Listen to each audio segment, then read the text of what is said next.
देवरावजी म्हणाले की आम्हाला साधंच विचारा, उगाच अडचणीत टाकू नका. पण शेलाताई, आपल्याला ठाऊक आहे की दाभोळकर ज्या पद्धतीनं गेले आणि तुमचं तर त्यांच्याबरोबर काम चालू होतं. मला आठवतं आम्ही एक महाराष्ट्र विज्ञान यात्रा काढली होती. त्या विज्ञान यात्रेच्या शेवटी नरेंद्र दाभोळकर आले आणि त्यांच्या लक्षात आलं की इतकी ही विज्ञान यात्रा ह्या महाराष्ट्रामध्ये आवश्यक झालेली आहे. तांबे सर, त्यावेळी आम्ही सगळा महाराष्ट्र जवळजवळ 15 जिल्ह्यातून फिरलो होतो आणि शेवटच्या दिवशी जेव्हा दाभोळकर आले तेव्हा त्यांनी मनात एक खुणगाट बनली की आपल्याला हे काम करावं लागेल. विज्ञान यात्रा नावाची जी गोष्ट आहे, तो विचार जो आहे तो थोडासा बाजूला पडतो. आपण समतेबद्दल बोलतो, समाजवादाबद्दल बोलतो, बाकीच्या सर्व गोष्टींबद्दल बोलतो, पण अंधश्रद्धा नावाची जी गोष्ट आहे, जी इतकी आपल्या सगळ्या हडाहडात मुरलेली आहे महाराष्ट्राच्या, त्याच्याविषयी आपल्याला काहीतरी करायला पाहिजे. आणि म्हणून त्यांनी ते व्रत घेतलं आणि ते आयुष्यभर असं सांभाळलं की आज अंधश्रद्धा नावाची गोष्ट किंवा अंधश्रद्धेचा जो कायदा झाला, तो कायदा केवळ नरेंद्र दाभोळकरांच्या बलिदानामुळे झालेला आहे असं मला वाटतं. तर त्या बलिदानाच्या आणखीन एक खूप मोठी उपलब्धी आपल्याला अशी आहे. दाभोळकरांचं नाव तर आम्ही सतत घेत राहूच आयुष्यात, पण अत्यंत सामान्य अशा जनतेमध्ये अंधश्रद्धा हा विषय केवळ नरेंद्र दाभोळ यांच्यामुळे पोचलेला आहे. प्रत्येकजण बोलायला लागला. आता अलीकडे आपल्याकडे खूप जी प्रकरणं येतात बाहेर, त्या प्रकरणातून आपल्याला कळतं की किती महाराष्ट्र काय म्हणतो वेगळ्या पद्धतीनं कामाला लागलेला आहे. पण या सगळ्या कामाच्या मागे तुम्ही जेव्हा सोबत होता मॅडम, तुम्ही तर तुमचं स्वतंत्र डॉक्टरकी व्यवसाय तुमचा चालू होता, पण अनेक वेळा जेव्हा असे प्रसंग येत असतील, जेव्हा दाभोळकरांना विशेषतः धमक्या यायला लागल्या होत्या आणि तरी त्यांचं काम नेटानं चालू होतं, तुमच्या मनात एक पद्धतीचं वादळ असं असेल की हे कशासाठी करायचं, ज्या लोकांसाठी आपण करतोय ती लोक सगळी अशी विचित्र पद्धतीनं वागतायत. तुम्हाला दाभोळकर गेल्यानंतर पहिल्यांदा जे जाणवलं ती कोणती गोष्ट जाणवली? मला जाणवलं की आत्ता सध्या लोक अहिंसेबद्दल बोलतात, जग पुढारलंय म्हणतात. आपण आता खूप 21व्या शतकात आहोत आणि त्यावेळेला कोण कुणाचा खून करणार नाही एवढं मला अगदी मनापासून वाटत होतं. म्हणजे जे काय आपण ऐकतो लोकांनी बोललेलं ते माझ्या मनावर बिंबून मला वाटायचं की जास्तीत जास्त काय करतील तर हातपाय करतील, त्रास होईल, ते आपण सगळं मॅनेज करू शकतो कारण आपल्या घरातली सगळी सवय. परंतु असं होईल असं मला अजिबात वाटलं. हे अगदी रिअली शॉकिंग. आणि त्याच्यामुळे मला एक 2-3 दिवस काही असं समजत नव्हतं, अशा स्थितीत मी होते. परंतु मला एवढंच लक्षात राहत होतं की नरेंद्र दाभोळकरांबरोबर मी जेव्हा लग्न केलं तेव्हा मी सांगितलं होतं की तुम्ही काम कराल त्याच्यात मी तुमची फॉलोअर म्हणून मागणं येईल आणि जिथे चुकेल तिथे मात्र मी सांगेन. आणि तो रोल असल्या कारणाने डॉक्टर गेल्यानंतर डॉक्टरीच्या कामाचं काय करायचं एवढाच विचार माझ्या डोक्यात पहिले 3-4 दिवस होते. दुसरा म्हणजे खरं तर हे मला हे झालं त्याच्याबद्दल म्हणजे दुःख हे झालंच वैयक्तिक, परंतु मला असं पण वाटलं की असे जर आपण सॉक्रेटिसपासून बघितलं तर सगळेजण ह्या वाटेने गेले, त्यांचा अंत हा झाला. मला वाटलं कुठेतरी ते बदलेलं असं वाटलं होतं, तर काय बदललेलं नाही आहे अजून, ते तसंच आहे. म्हणजे खरा बदल झालेला आहे. पण मग शैलाताई आपल्यावर एक खूप मोठी जबाबदारी येते. डॉक्टर कशाला हे काम करताय हा विचार मला कधीच आला. बा आता ज्या पद्धतीनं तुम्ही सांगताय की अजिबात हे सगळं जग बदललं नाही, विचित्र सगळं आहे आणि हे कधी मनात आलं नव्हतं की असं काहीतरी ह्या महाराष्ट्रामध्ये होईल. आता हे झालंय आणि अशा पद्धतीचं सगळं वातावरण आपण बघतो आज सध्या, ते सुद्धा आपल्याला खूप निराशा करणार आहे. यावेळी तुमची दोन्ही मुलं आता हमीद काय किंवा मुक्ता काय दोघेजण ह्या अनिच्या कामामध्ये आहेत.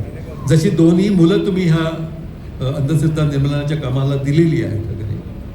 अशा पद्धतीची सगळी तरुण पिढी आहे. मला वाटतं की महाराष्ट्रातली जी सगळी तरुण पिढी आहे, या तरुण पिढीने या सगळ्या कामामध्ये आकृष्ट व्हावं, याच्यासाठी आपल्याला काय करता येईल असं तुमच्या कधी मनात येतं का? कसं आहे की माझी मुलं जेव्हा वाढली तेव्हा त्यांना पहिल्यांदाच म्हणजे एकूण एक संस्कार होता जॉईंट फॅमिलीचा, दाभोळकरांचा आणि माझ्या आईवडिलांचा पण, की आपण जास्तीत जास्त कमी खर्चात सगळ्या गोष्टी मागवायचा प्रयत्न करायचा आणि आपण मिळवतं झाल्याशिवाय आपल्याला हव्यात त्या चैनीच्या गोष्टी नाही, साध्या गोष्टीसुद्धा घ्यायच्या नाहीत. परंतु आज काय झालं आहे की मुलांना सगळं चैनीचं जे आहे ते मार्केट दाखवलं गेलं आहे पहिल्यांदा, आणि दुसरी गोष्ट म्हणजे त्या मार्केटमधला आई वडील सगळे घेऊन येतात, कारण मुलंच उलट्या बाजूने म्हणतात की तुम्ही जर दिलं नाही तर आम्ही आत्महत्या करू, आम्ही पळून जाऊ, आम्ही अभ्यास करणार नाही. हे मला कळालं कारण मी व्यसनमुक्तीचं काम करते आणि तिथे सगळी अशी मुलं खूप ॲडमिट होतात.